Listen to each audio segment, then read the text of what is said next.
Podcast Answer Man, episode number 210. Entertaining, educational, and encouraging content that makes a difference. This is GSPN.TV. Join the community.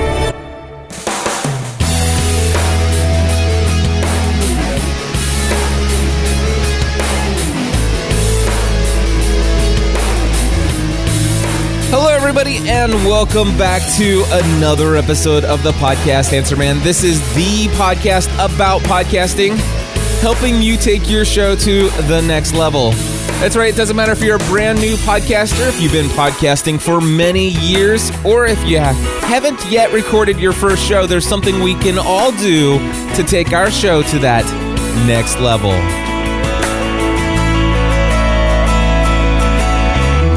And my friends, I always feel like I am taking next steps. I'm always taking that next step forward. And I have to fight sometimes this desire to stay comfortable where I'm at, getting into, reaching a certain level and just saying, you know what, it's good enough. For me, I don't think there's ever going to be any such thing as good enough. And that is why, first and foremost, I just want to say, for those of you who have not yet launched your first show, dude, seriously, and dudette, of course, there are some ladies that are listening as well, but seriously, don't wait for perfection to get started. Go ahead, start today with what you have, and just every episode, take it to the next level. Every episode, take it to the next level. But for those of you who haven't taken the first step to get to the first level, stop waiting for perfection and put something out today. Seriously.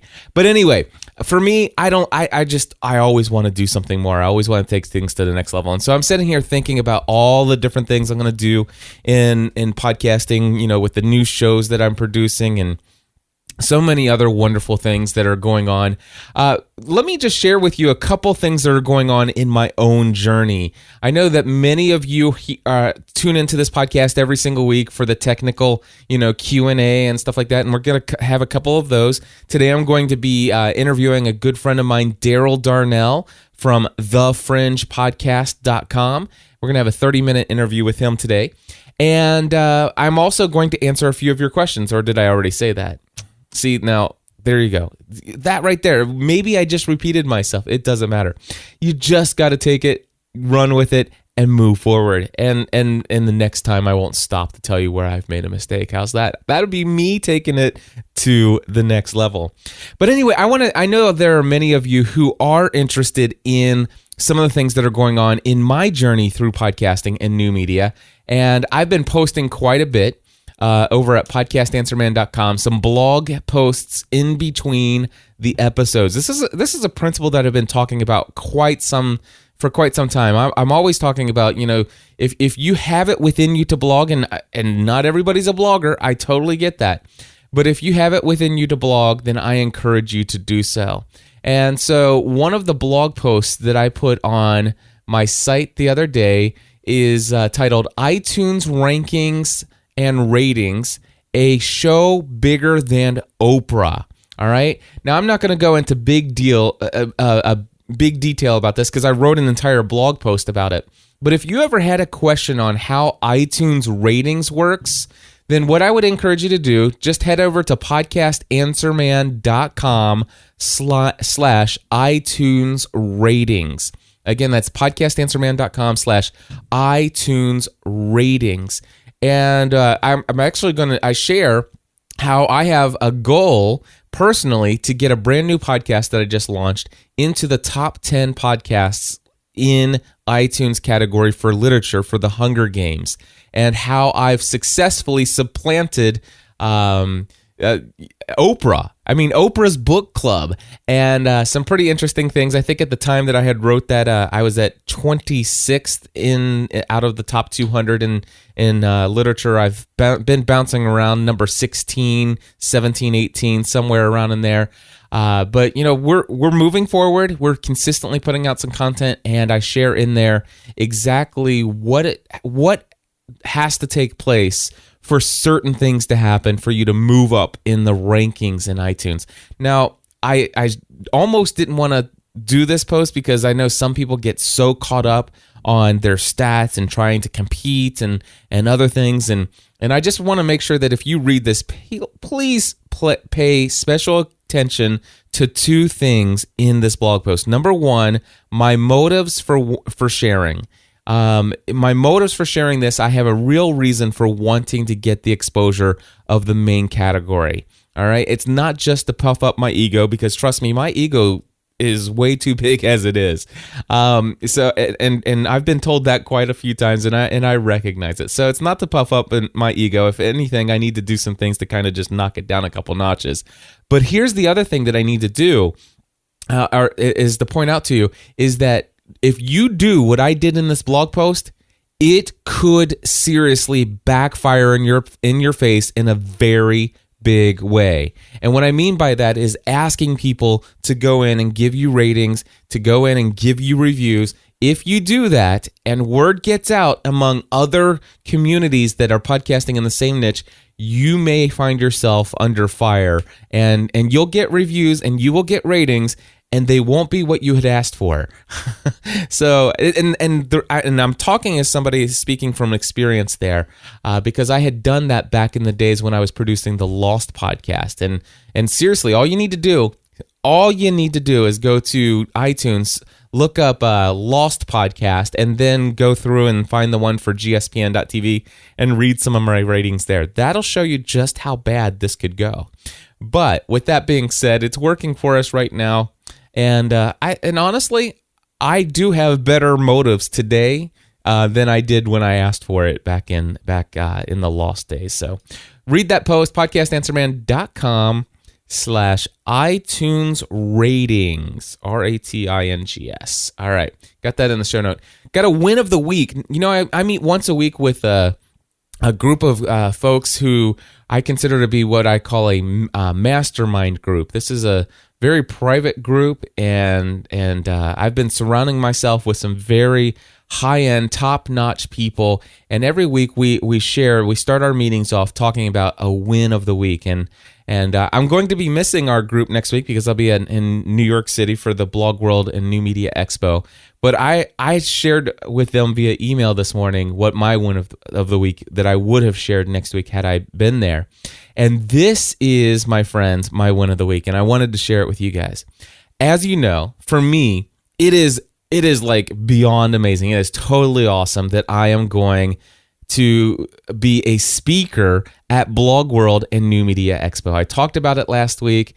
You can read about it on my blog and stuff like that. But this for me is a big deal. This is the industry conference for podcasting, for blogging, for new media. This is the event. And for me to be a featured speaker there is just, it's a dream come true. And to be honest with you, it's a dream that I didn't think was unobtainable, but is one that I really didn't have on my list of dreams, because, you know, I didn't want to ever, for me to be a featured speaker and to have it be a dream come true, it would be more along the lines of, I want to make sure that I didn't put this one out there. I wanted, if it ever were to happen, I wanted it to happen naturally, where somebody recognized me and said, hey, we want to have you on this panel of speakers.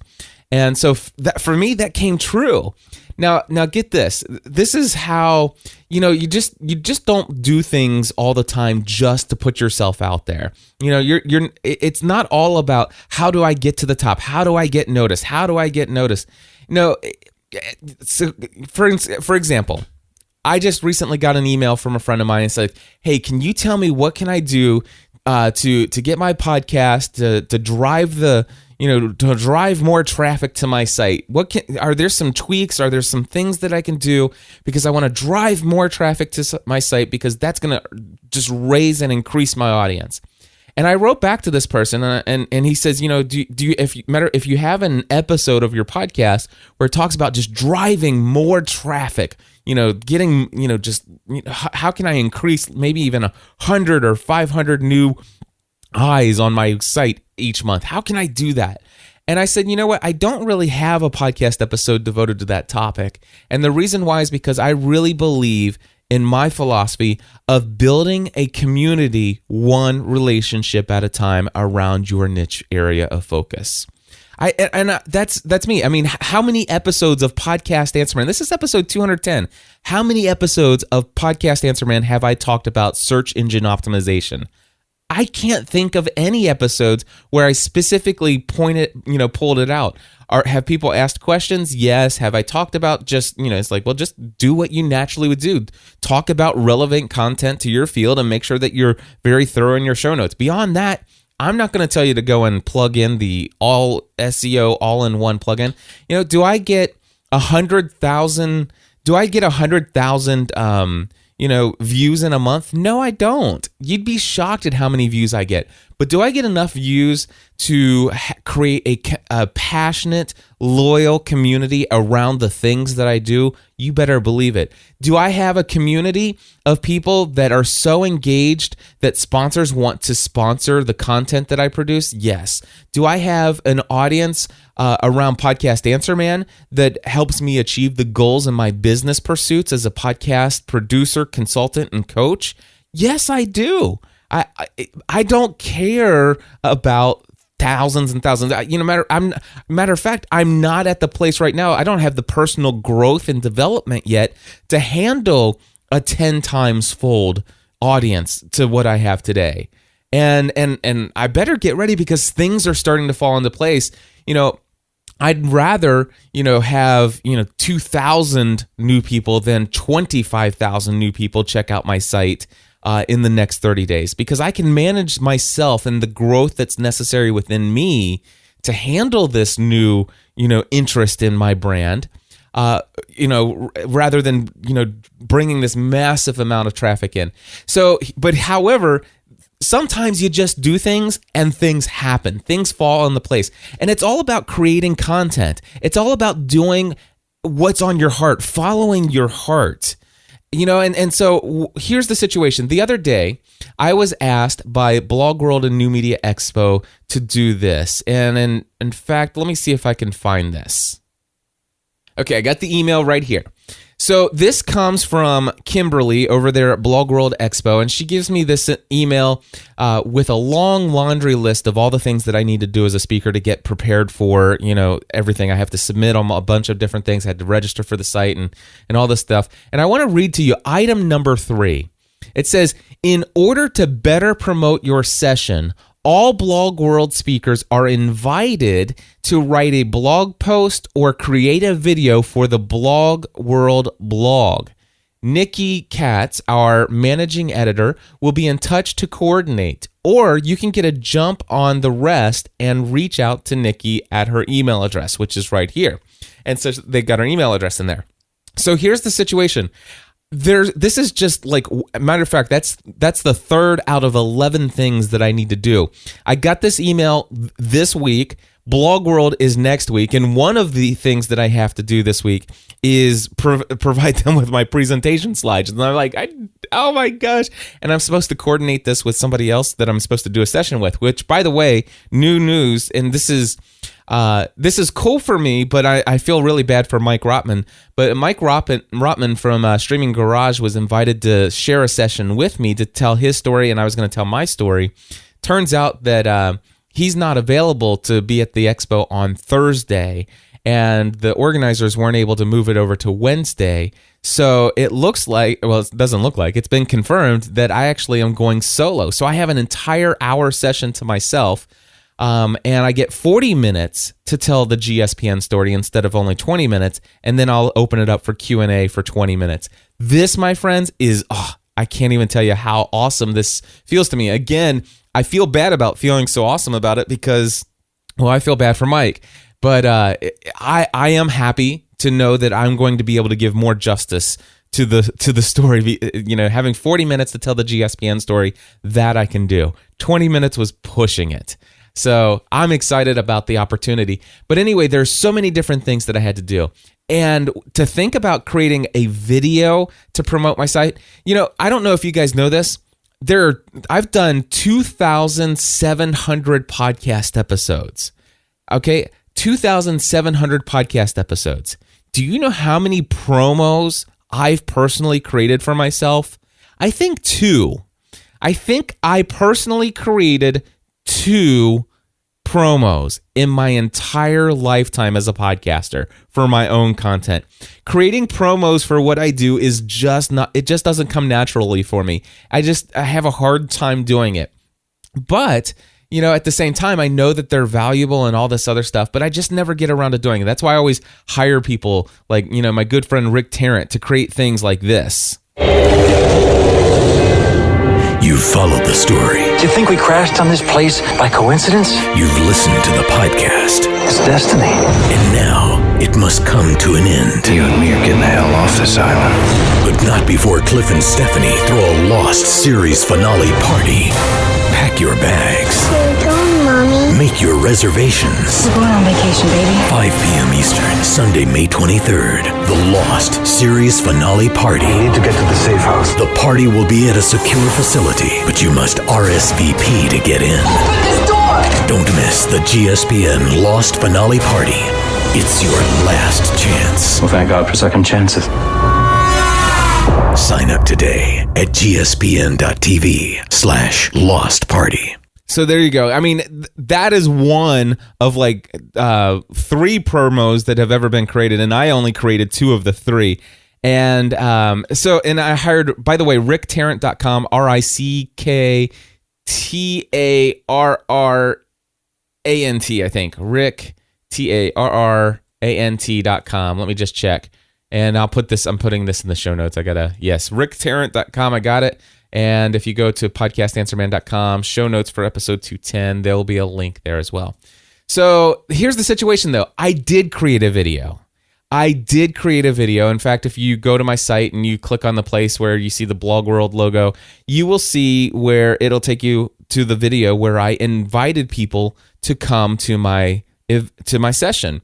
And this is something that, to be honest with you, it took me about 2.5 hours to create like I don't even know how long it is right now. Let me go there and find out. Okay, I just looked. It's 2 minutes, 24 seconds. It took me 2.5 hours to create a 2.5 minute video. And I'm telling you, I started over and over and over and over again. But if you go and check out this video, it ended up looking really, really good. And I didn't have time to create this video. I did not have 2.5 hours. But you know what? I did it anyway, because this is an opportunity that I've been invited to do. And I recognize just how much work would be created. And I don't have time to do this, but I felt like this was the right thing to do, that I should take them up on this opportunity. If they're giving me the platform of their blog to actually write a little intro blog of who I am and give my bio and to put a video out there, I mean, how can I pass up that opportunity? It just doesn't make sense. I need to do this, and I want to do it well. Well, I did it, and I guess as it turns out, I must be one of the very few people who actually go through this much work to do this, because check out this message that I got. And I got this message last night. I was attending a special tweet party that they did for Blog World. And this email comes from Rick, who happens to be the CEO and co-founder of Blog World and New Media Expo. All right, so I got the attention of the CEO and co-founder of this expo, and he writes, "Hey Cliff, just wanted to say thanks for the great video invitation to your session. We are really glad to have you speaking at the show. Most speakers don't promote their sessions at all. You went above and beyond. Thank you. Very much looking forward to meeting you at the show. Do you mind if I include a link to this video in our next newsletter?" My friends, if you want to know how to get exposure, it's just going through the hard work of creating the content. You know, I did not create this video so that the CEO and co-founder of Blog World would actually recognize me and hopefully put a link to my video and as an example for other speakers to follow. That was not the intention. These things, my friends, are the things that will happen naturally over time as you follow your heart and do the things that you really feel are most important. All right? And there's no guarantee. Do you know how many things that I have done, that I have created to promote myself that who knows how they've benefited me? The idea here is that, it probably would be a good idea to take some time to create a promo and to share it with some fellow podcasters. There's so many things that I need to do. I would imagine this. I happen to know how many subscribers I have to Podcast Answer Man. And I know this for a fact. If I had my good friend Rick Tarrant create me a Podcast Answer Man promo that was, 15 to 20 seconds in length, I imagine right now that those of you who are listening to this, I would say there are at least 400 to 500 of you who would definitely play that promo in your podcast. Why haven't I done that? Matter of fact, I'm putting it on my to-do list right now. Rick Tarrant Pam promo. All right, it's going on my to-do list. That'll be available for those of you who would be willing to do that. This was a major win of the week. I mean, just think about how many people are on the Blog World and New Media Expo mailing list, and that I'm going to be talked about as an example to follow for speakers in their newsletter. Win of the week. Hey, I'll tell you what, let's move on to some of your questions, and we're going to start things off with Steve here. Hey Cliff, this is Steve from MoneyPlanSOS.com. I have a question for the Podcast Answer Man. Back in November when you set up my podcast, we put in a couple buttons for subscribing. Got one for Zune, got one for iTunes, and then the RSS. Got a question on the BlackBerry users. I don't have a BlackBerry phone. With the Libsyn subscription, I have the 250 megabyte, which just gives me the basic statistics. So I don't know if the BlackBerry store, or whatever you call it, is showing my podcast there. Is there a way for me to find out, because I'm not getting any responses from BlackBerry, and I don't suppose I ever will, but is there any way to find out if the BlackBerry store is showing my podcast on their list? And I'm sure I'm not the only one with this question, because I've talked to some others as well who aren't always that sure that it's showing up. So I'd love to hear this answered on the Podcast Answer Man. So if you could do that, I'd love it. Thanks. Bye. All right, Stephen, here's your question. I talked about BlackBerry originally in Podcast Answer Man episode number 173. You can find that by going in to podcastanswerman.com/BlackBerry. Number one, I will tell you that this is a BlackBerry podcast directory designed to show up only on people's phones who have a BlackBerry and who have the podcast app on their phones. So first and foremost, you could ask somebody who has a BlackBerry, and I'm going to try to bite my tongue, Mac fanboy that I am, and not make any commentary on how many people out there might or might not have a BlackBerry. But anyway, I'm sure that there are people listening to this podcast that do indeed have a BlackBerry, and they love them, and that's great. What works for you is wonderful as long as it continues to work for you. Here's the situation. If you know somebody who has a BlackBerry that has the podcast app, and by the way, it's being built in to all the new BlackBerries, which is totally awesome. So as your friends get brand new BlackBerries, they will have the podcast app on their phone by default. There's no way for us to check on the web or anything else like that. So unless you know somebody with a BlackBerry to check it out, there's really no way to actually physically see and confirm for yourself. But here's what you could do. You could go to rimpodcast.quickplay.ca/rimpodcasting. That link, by the way, will be in the show notes. Again, it's rimpodcast.quickplay.ca/rimpodcasting. I know it's ridiculous. Anyway, you can click on that. You log in with your email address and password that you created when you submitted your podcast to the directory. And if your show is in the list, then it should be in the directory. You should have that. Hopefully, that's enough reassurance or confirmation for you. If not, see if you can't hunt down in the wild, put out Twitter posts, Facebook posts. Certainly somebody on LinkedIn is going to have, if you have a LinkedIn profile, I have no doubt you'll find people on LinkedIn with a BlackBerry, and maybe you can coerce them to check in out to see if your podcast is on there. So hopefully that helps you out, Steve. All right, we're going to move on to another call here. This comes in from Dave, and it's audio level question. Hello, Cliff. This is Dave Stahoviak from Innovate Learning. I wanted to thank you, first of all, for your assistance late last year with helping us purchase some audio equipment for our business. And we have been using it with great success with some e-learning projects with clients and plan to start our first podcast here very soon. So thank you so much for your great guidance and resources. We certainly appreciate it. I was calling with a follow-up question to what someone had mentioned in regards to the distance to the microphone. That really cleared up a couple of things for me as far as how close to get to our Heil PR40 when we're speaking. But it also left me with another question on audio levels. And I was wondering if you might be able to shed some light on this. We are using a Mackie 1402 VLZ3 mixer, I believe, that we purchased from you, and a Heil PR40 microphone. And my question is in regards to hitting the right levels on the Darrell. I believe you mentioned on one of your digital products that hitting the 6 to 12 level on the Darrell is ideal.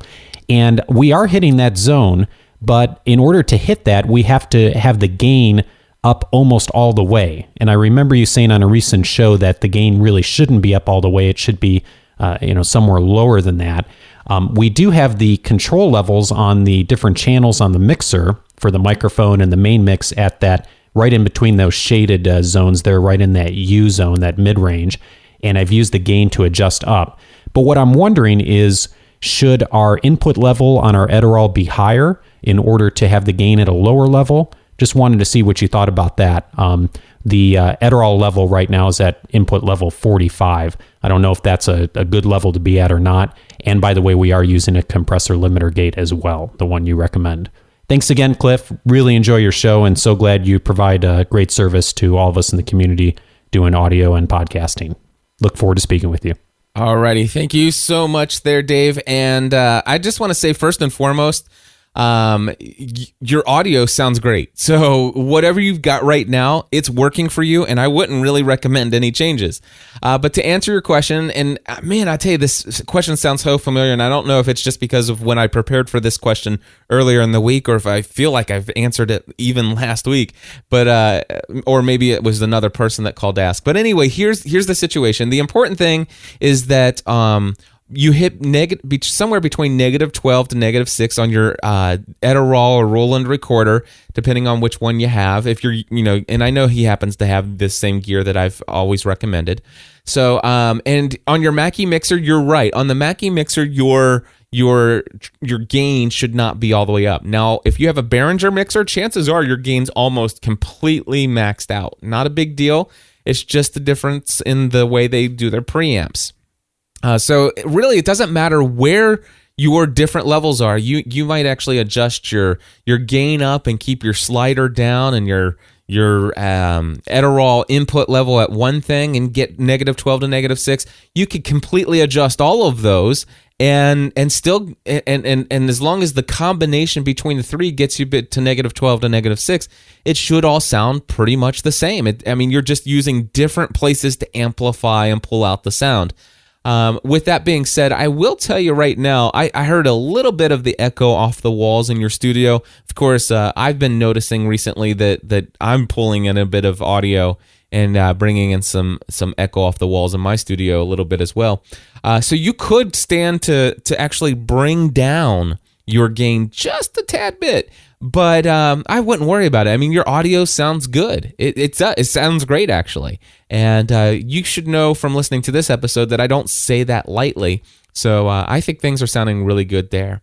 And so basically, let's see here. I just want to let you know mine is on my Mackie 1402 VLZ3 mixer. My gain on line 1 is turned up to about 1 o'clock. My slider is down into the universal zeroed out position, kind of turned up into the gray shaded area. And my Darrell has the levels all the way up to 80.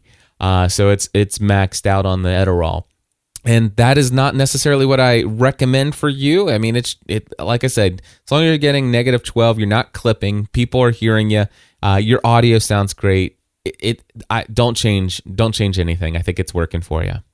Hey, real quick here, I want to let you know that my podcasting A to Z course, I have decided that this is something that I'm going to continue to do, and I have already begun launching the details for the July course, officially beginning July 11th. I didn't want to start the first week of July with 4th of July weekend.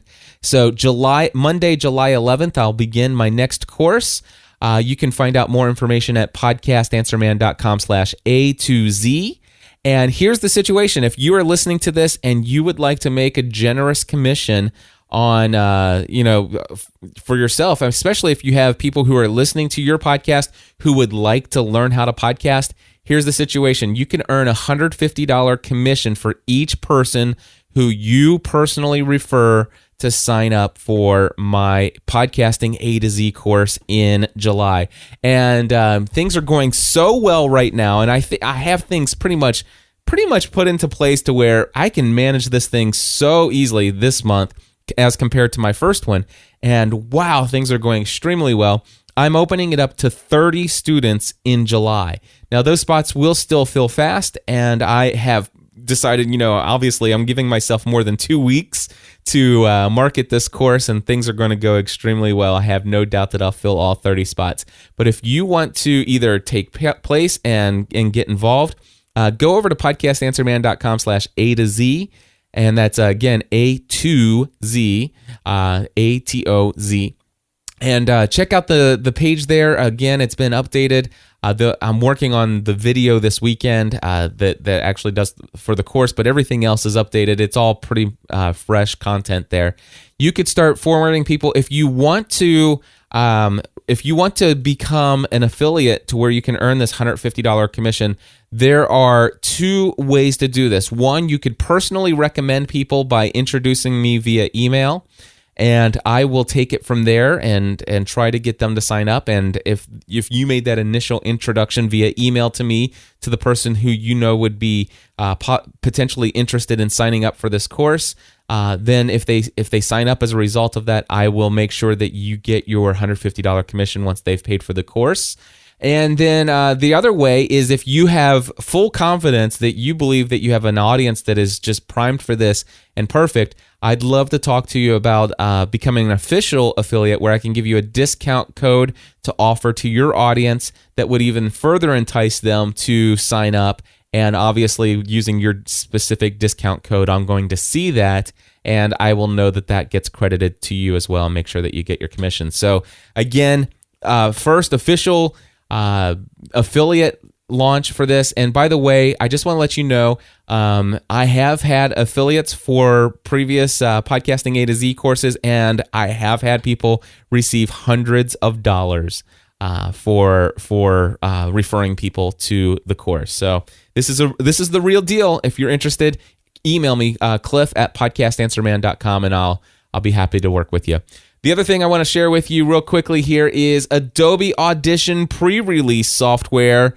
The pre-release, my friends, it has ended. The party is over. I went in to go and do an edit this morning, and unfortunately, I was not allowed to do that edit. It says this pre-release is no longer valid, blah, blah, blah, blah, blah. So I went over to Adobe's site. Actually, I went to podcastanswerman.com. I clicked on my affiliate link, by the way, for the software. You can do that over there at podcastanswerman.com. Look for services I recommend, and there's an Adobe link down there. Anyway, click through to that, and it'll take you to the Adobe site. And I had the PC Adobe Audition 3.0 version of Adobe Audition, and I asked them, I said, can I upgrade that license to the Mac version? And they said, yes, you can. You can take your 3.0, and for $99, you can upgrade to the Mac version. The next question I asked is this going to deactivate my access to be able to use my Adobe Audition 3.0 on the PC?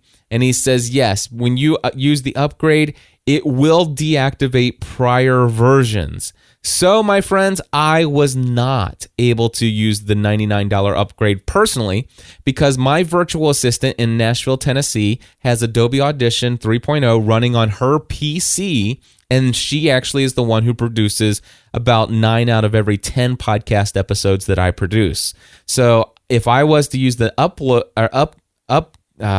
option for $99, I would have deactivated her software. And I can't have that happening. In fact, she uses Adobe Audition way more than I do. However, I do need it on my Mac because I actually personally do the post-production work for Dan Miller's 48 Days to the Work You Love podcast. And I also occasionally need to do a quick edit here or there. And I need to actually show clients how to use the software. So I do that via GoToMeeting on some consulting calls and things. So I had to have the software myself. Here's the awesome thing though. I went ahead and confirmed this with a sales rep over there at Adobe. You buy the software once, and you can actually use that serial number on 2 different computers. So I bought the Mac version, $349. Yes, I paid the full version. I know that some people can get the student discount and stuff like that. I'm not eligible for that, and I don't feel like trying to wiggle my way around it. So I just paid the $349 this morning, downloaded the software, and within 5 minutes had it installed on my 27-inch iMac, and I installed it on my 11-inch MacBook Air, and it is up and running on that. So I am able to install the $349 Adobe Audition CS 5.5. It is now on my 27-inch iMac and on my MacBook Air, both. Now, the only thing is I cannot have the software open with the same license at the same time on both computers. But I can certainly use it on my 27-inch iMac whenever I'm in the studio, and as I'm in New York City and I might possibly need to do something there, I can pull it up on my MacBook Air as long as it's not up and running on the desktop. So totally awesome. Very excited about that. All right. So it's now time in our show where basically I'm going to play for you an interview that I did with Darnell over at thefringepodcast.com. It doesn't need a lot of introduction for me here at this point because I did all of that in the interview. I'm going to go ahead and play that for you now, and then I'll come in for just a few seconds at the end of this interview. So here it is now, my interview with Darnell.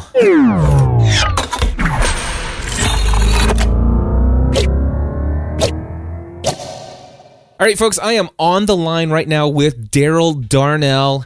Darrell, it is so awesome to finally get you on the podcast Answer Man show. How you been? I've been doing great, Cliff. Thanks for having me. I mean, I've been hoping one day that I could be on the Bible Answer Man podcast, or the Bible Answer Man. That's a Hank Anagraph. The podcast Answer Man podcast. I mean, you talk about how, Dan Miller is kind of your guy that and Leo Laporte is your guy that you want to be on this show one day. You're my guy, Cliff. So I'm honored to be on your show today. Well, that's awesome. I'm glad to have you here. And you know what? Obviously, today in this episode, we're here. Really, I want folks to hear your story and to be inspired by what you've been able to accomplish in much the same way that I had actually got to start in podcasting as a hobby related to a TV show. You kind of have followed in those footsteps and had some really awesome stories and successes to share along the way as well. But at the end of this conversation about what you've got going on, I'd love to talk a little bit about the Mardell situation between GSPN.TV and the relationship we have with you guys, because I think that's also perfect for talking about here in Podcast Answer Man. But let's start with Darrell and your entry into the world of podcasting. When did you first hear about podcasting? Oh, man. When did I first hear about podcasting? Probably about 4 years ago, maybe 5 years ago. Okay. And I didn't really listen to a whole lot of podcasts. Lost is what got me into podcasts and listening to podcasts and trying to figure out what other people thought about this show that I loved so much. And I know, obviously, that show had an impact on your life too. Yeah. And in fact, you're to blame for all of this, Cliff. I called into your podcast and I would start participating in your live podcast when I could. And, back when you were on Talk Shoe and then when you did other things, I tried to be a part of the live show when I could. And I called in a few times and it was like crack. It was like once I heard my voice and I was participating in a podcast, like the next level had to be to do my own podcast. I didn't want to do it about Lost because so many other people were already doing it about Lost. So we chose the next J.J. Abrams project that we could, which was a show called Fringe. And but yeah, you're the one to blame for all my podcast addictions. Well, I will certainly take that blame and I'll wear it proudly. As well you should. If I can get I just want to convert the entire world. If we all just had a podcast. There you go. Anyway, so basically you said, okay, I want to start my own podcast. You started this thing called The Fringe Podcast over at thefringepodcast.com, correct? That's right. We tried to make the website as hard to remember as possible. Exactly. So we're over at The Fringe Podcast or thefringepodcast.com, and we've been doing that since August of 2008. And when we started it out, we thought, man, if we could just have a fun way, there were 4 of us to begin with, if we could just have a way to talk amongst ourselves and maybe get a few people to listen and participate, that would be really cool. But we kind of looked at you for inspiration, and you've kind of paved this road. You know, you've done a lot of things successfully in building up your community, and community is what it's all about. I mean, I have some good ideas from time to time, but the listeners, the audience out there in large, they have the best ideas. They have the best feedback, and getting them involved is really, really crucial. So we developed a forum at first, but that didn't fly because we didn't have a big enough audience yet. But we had the chat room going on. We started doing our live show where people could come in and at first just hear us. We didn't have video because I didn't have a webcam. And then eventually I got a webcam, and we started doing in-studio video and some of the same things that you do. And it kind of took off, and it's kind of a cool thing now. All right, so there are a couple things that I want to point out as we go through this. Some things that I'm hearing that I really want to make sure that my audience is picking up on. And I hate to do this because I remember whenever the writers of the TV show Lost, when they would actually write something into a conversation happening into the script, and then all of a sudden they would make one of the characters actually say something out loud, and it's like, seriously, do you think we're that dumb that we didn't pick up on that? Did you have to actually have them voice those actual words? Yeah. So I don't mean to insult the intelligence of the podcast Answer Man audience, but there are already so many things that you've said. 2 things that I just thought to write down. Number 1, the crack that you talked about as far as bringing in your audience's voice. So having a voicemail feedback hotline is amazing. And it's awesome because instead of just reading their emails, because by the way, your audience is going to love that as well. Just hearing their own name is going to make their ears perk up, and it's going to get them excited. But I remember calling into a podcast and hearing my voice.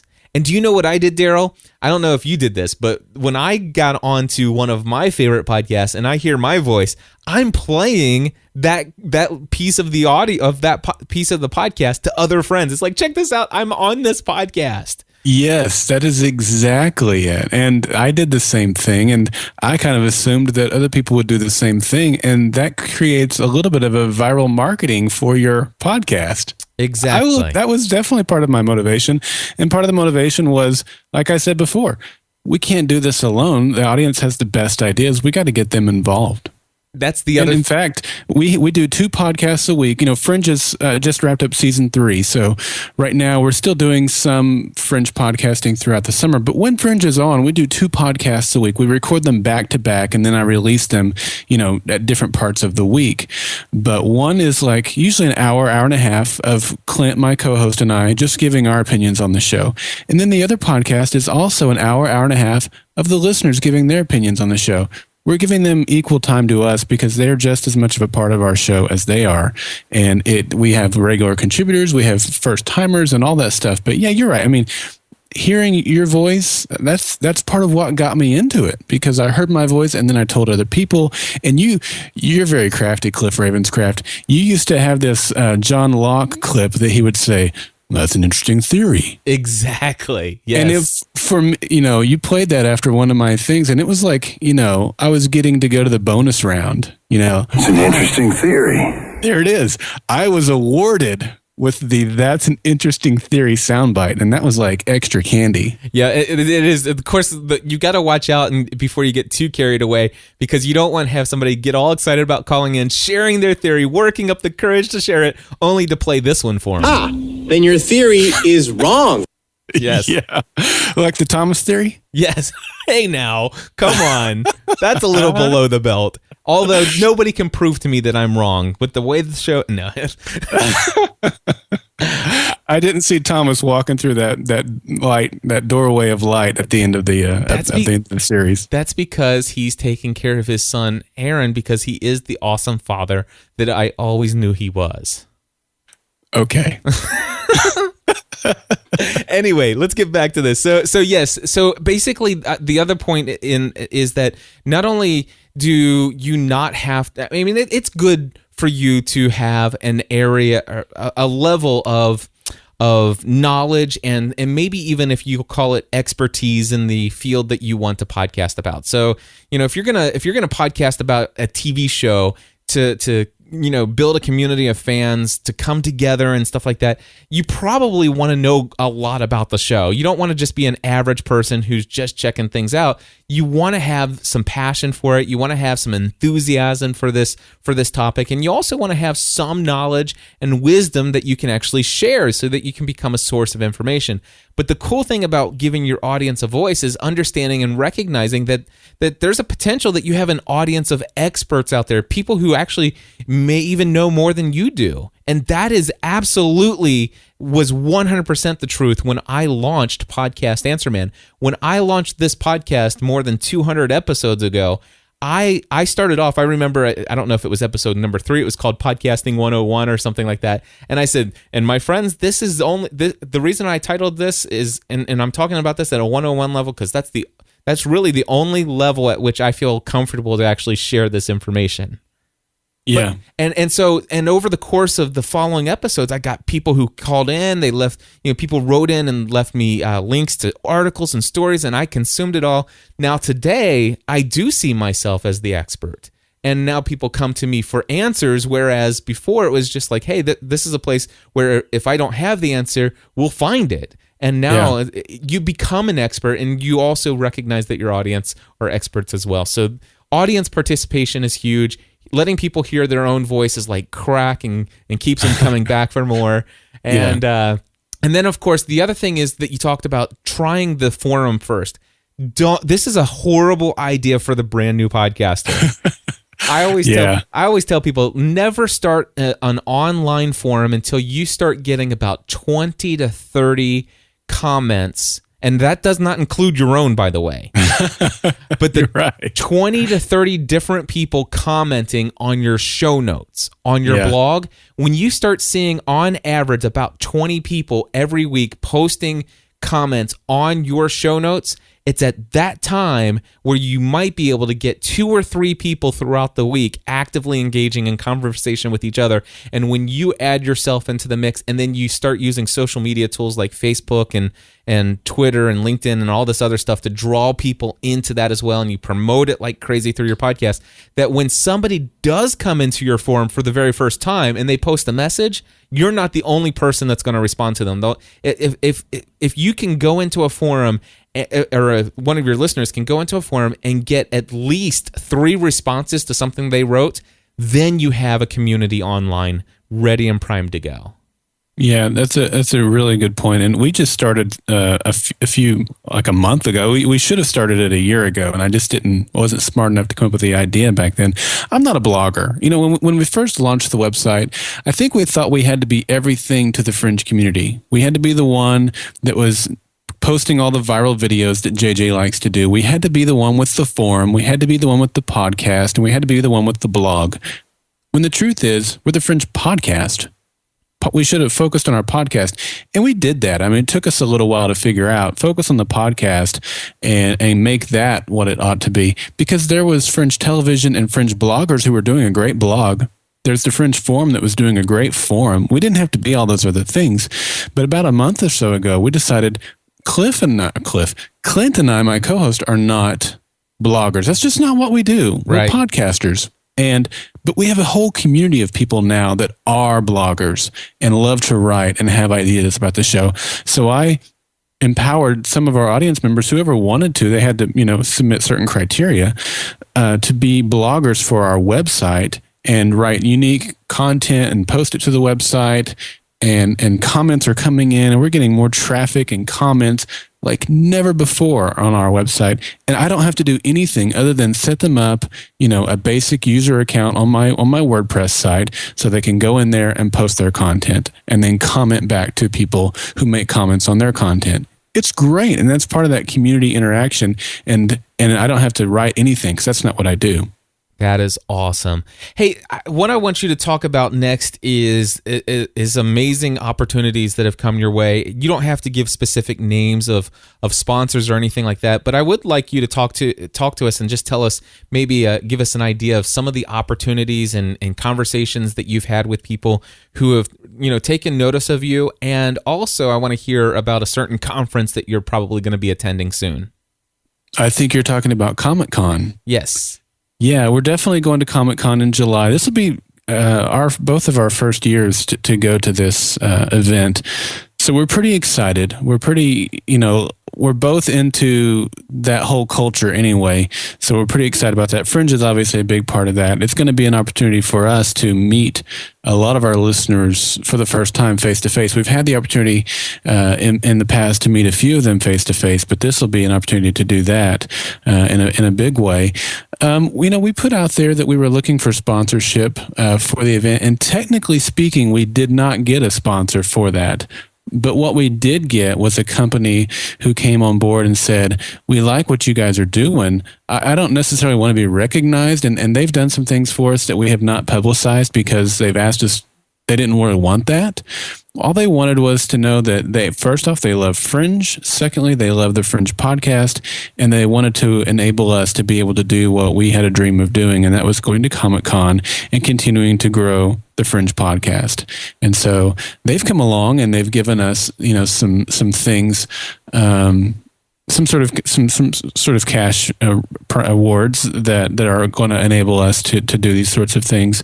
But I kind of came to you and I said, Cliff, I think I remember one time you said that you got a sponsorship to go to a conference, and you kind of talked to me. You said, go back to this podcast. I podcasted all about it, and I listened to that podcast and kind of took that advice in that podcast. And then I did some things that I thought would work for us based on some of the groundwork that you had done. And it's worked out, not in a way that I expected, but it's worked out nonetheless. That is awesome. What are some other opportunities that you see has benefited you? I mean, obviously there's a lot of time and energy and effort that's put into this. And I know that really, honestly, the building a community and just, around a shared passion with so many people, it is all within itself probably my favorite benefit. But what other benefits have you seen to podcasting? Well, that far and away exceeds them all. The community interaction, the people that we get to talk with, and the people that I've, there's a few of them out there that I've met and I've shared a meal with. And, those are names and faces that I'll never forget. We have one lady in particular. When we first started the show, I mentioned there were 4 of us, and then 2 of our co-hosts have dropped out as we've gone along. But one of them, her name is Courtney. She formed a friendship with this lady in Canada, Patty. Patty from Canada is what we call her. To this day, Courtney hasn't been on the podcast for a year and a half now. And yet Patty came about 2 weeks ago and spent 4 days with Courtney.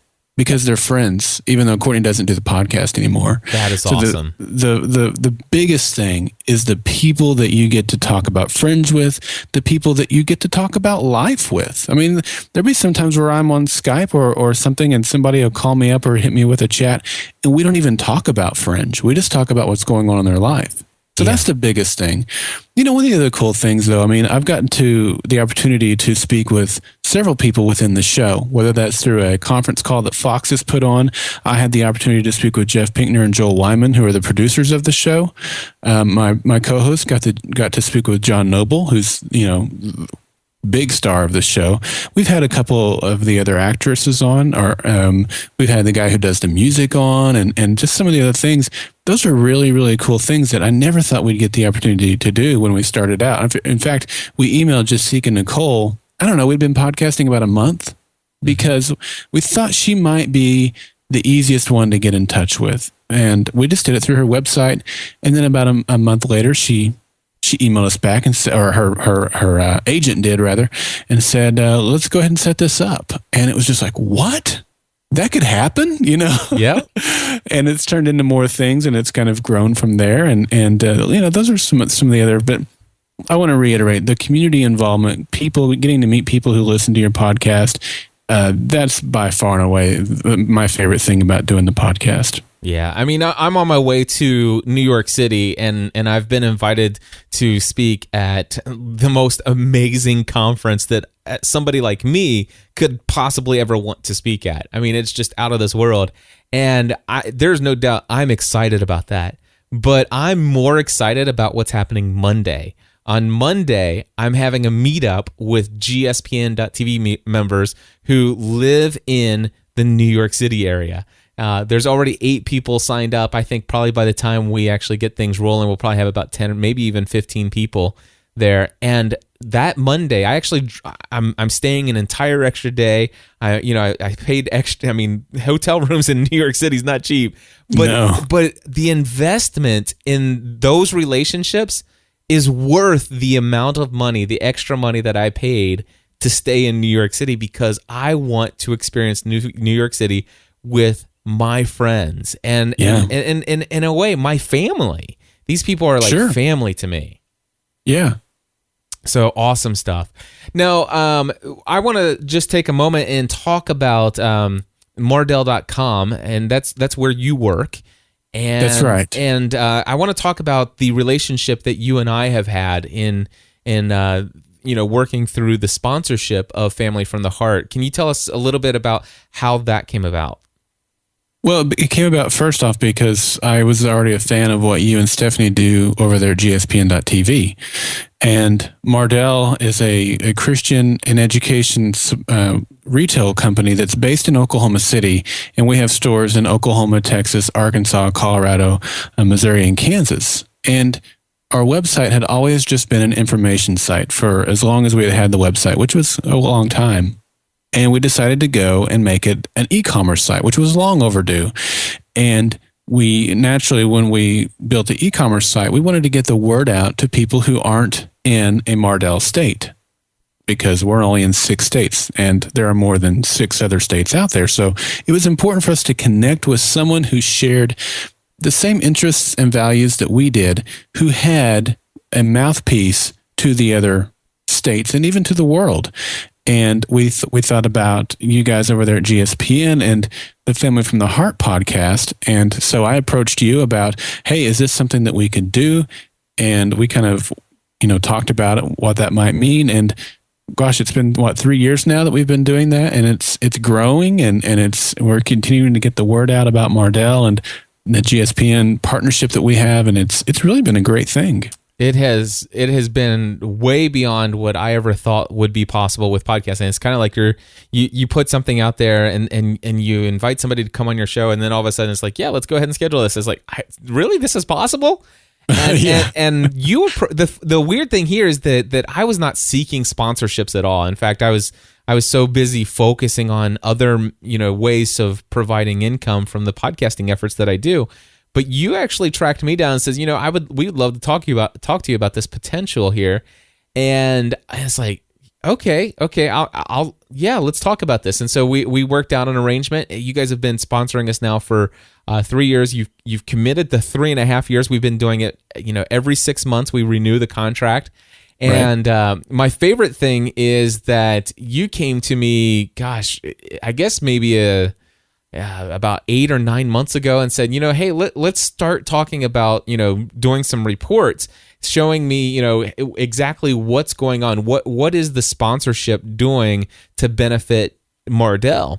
And one of the things that I love seeing is just like on a monthly basis, how many orders have been placed. And I love that in December of 2010, 394 orders were placed from listeners of the GSPN.TV network. That blew my mind.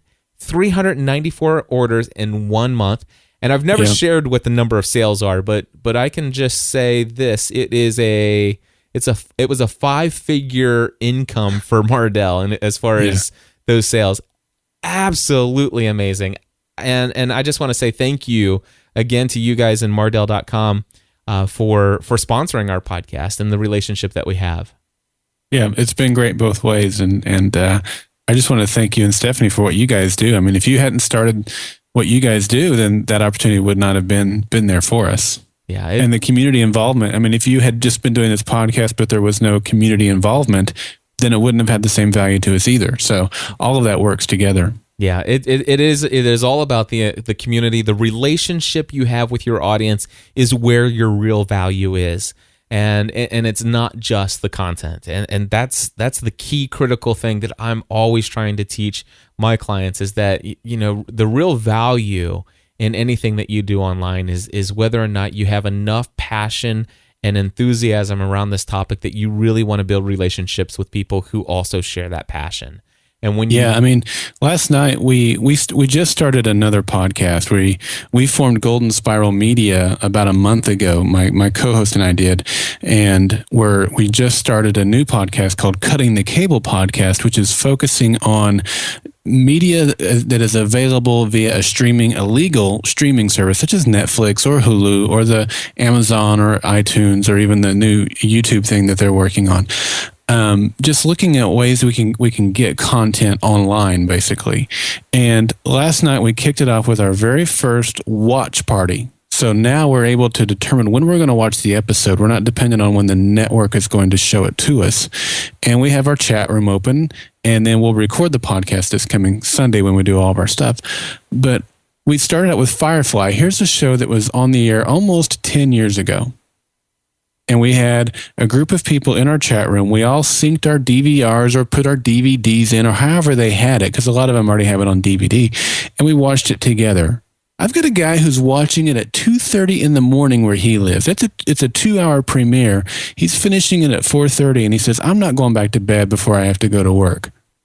That's crazy to me. I've told them this before, people who listen to our podcast live. And, you know, I had a guy in Australia that I woke up because I was doing a sound check before the podcast the other day. And I woke him up at 4 in the morning. You know, he had set his alarm to get up at 6 in the morning, Monday morning for him. I'm recording it Sunday afternoon, my time, but he's in Australia, and he had the website already pulled up. And so when I did sound check, I woke him up.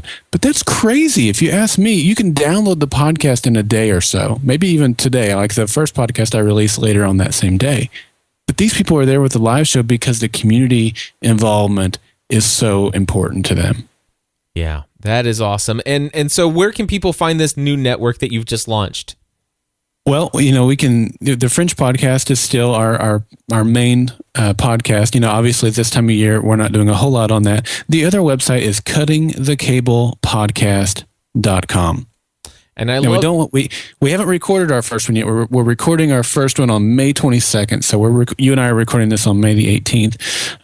But yeah, that's where you can find all of our content, and our live events are cuttingthecablepodcast.com. This is awesome. And the idea here is that you can actually live your life and receive wonderful, high-quality entertainment television shows without paying a monthly cable bill. That's right. I love it. Even for me, I'm a sports guy, and was the hardest thing that, you know, we have the Oklahoma City Thunder here, and you know, they're still they're in the Western Conference Finals right now, and so NBA is a big part of what I love. NFL and college football, I love all those things. But even for those things, there are ways to get the content that you want without having to pay a high cable bill. And so our podcast is not just looking at those things. Hey, let's review Firefly.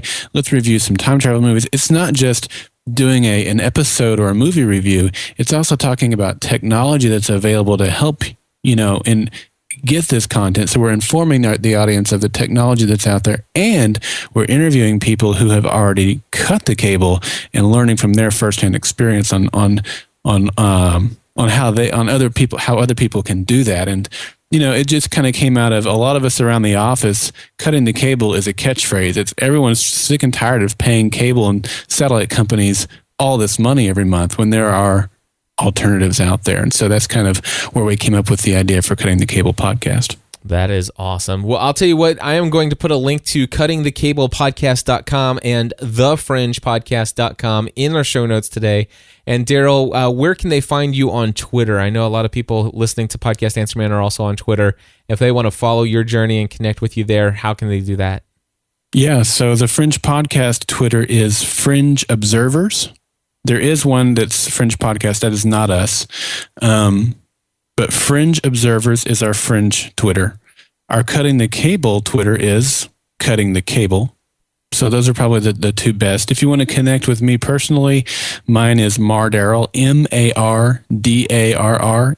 which is a combination of Mardell and Darrell. So that's where you get Darrell. Very awesome. Well, my friends, I want to encourage you to go over and check out thefringepodcast.com.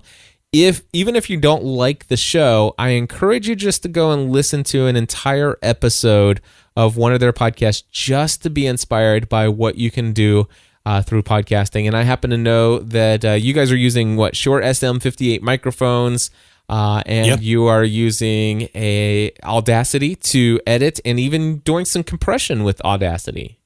That's right. I had been using Adobe Audition most of this season because I was able to participate in their beta program, as I think you were.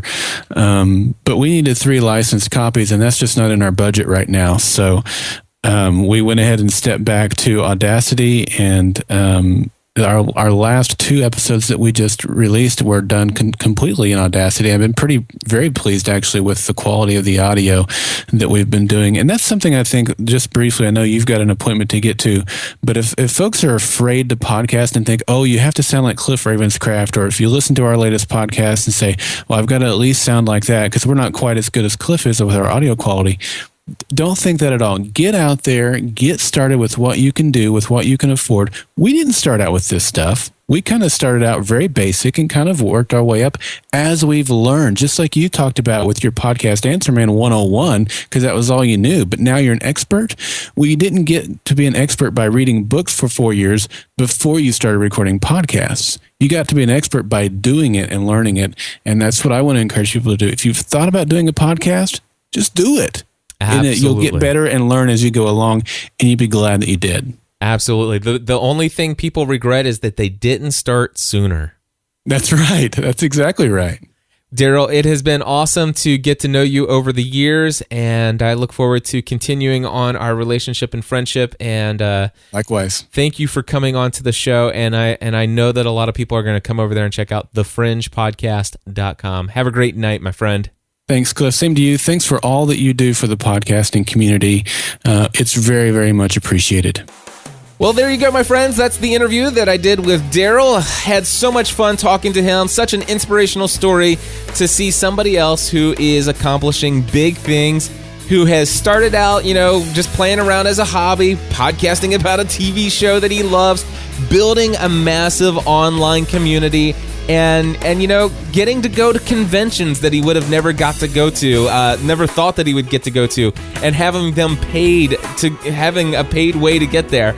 Not only that, but he's able to talk to, major stars from the TV shows. I mean, just so many wonderful things. My friends, I am way out of time. God bless you all, and I hope to see you in New York City if you'll be there.